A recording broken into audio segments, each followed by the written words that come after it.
Hello everyone, it is September 9, 2022. It is Geo-Rant time, Geo-Rant number 179, and this is less of a Geo-Rant and more of a science rant, if you will. And today I'm going to talk about falsifying scientific theory. I'm not going to define scientific theory for you. I've done that before, but basically scientific theory is so well established that it's a working body of knowledge that you can work within. See, most of us, when we are doing science, we aren't working out brand new things like groundbreaking stuff. Yes, people do that, but the theories are so solid, we work within them. Like if I go and pull a bunch of rocks to get detrital zircon dates from, that's a well-known methodology, and the theories, the physics behind it is well understood. So I'm basically using that to report new stuff, and that can lead to new hypotheses, but it's probably not going to lead to any new theories,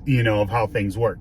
Theories, like hypotheses, are explanations of the natural world, all right? They aren't proofs of anything. They don't prove anything, all right? We don't really deal with proofs in the absolute sense or truth in science. Now, we use those words loosely from time to time for brevity, and that's fine as long as we make that concept clear. Theories in a scientific sense are not wild guesses. You can't falsify a scientific theory by just calling BS and spewing some arguments. Arguments in science falsify nothing, all right? They're starting points. They're not evidence of anything. You need empirical evidence in science to falsify something. And a theory, like a hypothesis, can be falsified in a similar manner, except theories, they're so well established and they work so well that it's going to be really, really hard to discount an entire scientific theory. Now, usually when a theory gets discarded, it's because hypotheses within it start failing. New technology comes up, new data comes up, and those start to fail, and eventually the theory itself will unravel. All right, so that's usually how that goes.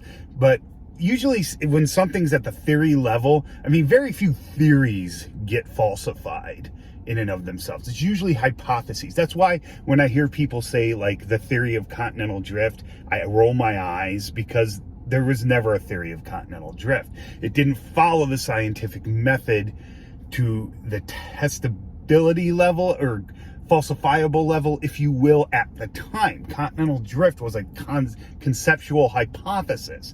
It really wasn't a theory, and it is discarded. We don't use it. Plate tectonics is not a synonym for continental drift. Those two concepts are not the same, okay? But I digress. Anyway, so in order to falsify anything in science, you need to not only say, hey, I don't think it works that way, and give an argument. That, like I said, that's a starting point. You need to present your own testable evidence along with that and a detailed methodology so others can follow it and test it. You can't just give a bunch of test results with no methodology, because unless it's something that's been done over and over and over and you just describe it and we know how it's done. But you can't invent a new methodology and just put test results up and be like, yeah, guys, I'm right, the theory's wrong.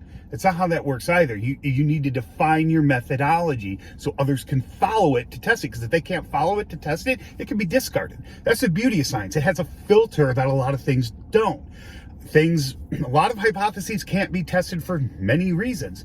One reason is, well, they're just so outlandish and naive and full of it that they just don't match anything observed in reality. Like interdimensional dragons paint the sky blue every morning, and that's what makes it blue, stuff like that. Other stuff might be entertainable, but our tech isn't there, and it may never be there, okay? And other reasons, might be the methodology isn't quite right or not applicable. That's another thing. Your methods have to be applicable to your goals. You can't just use random methods and apply them indiscriminately to other things. It has to work for your goals. And that's why methodology, especially in something you consider groundbreaking, is so important. But anyway, I'm going on too long here, so I'm going to cut this off. If you have any questions or comments, please leave them below, and I hope you learned something.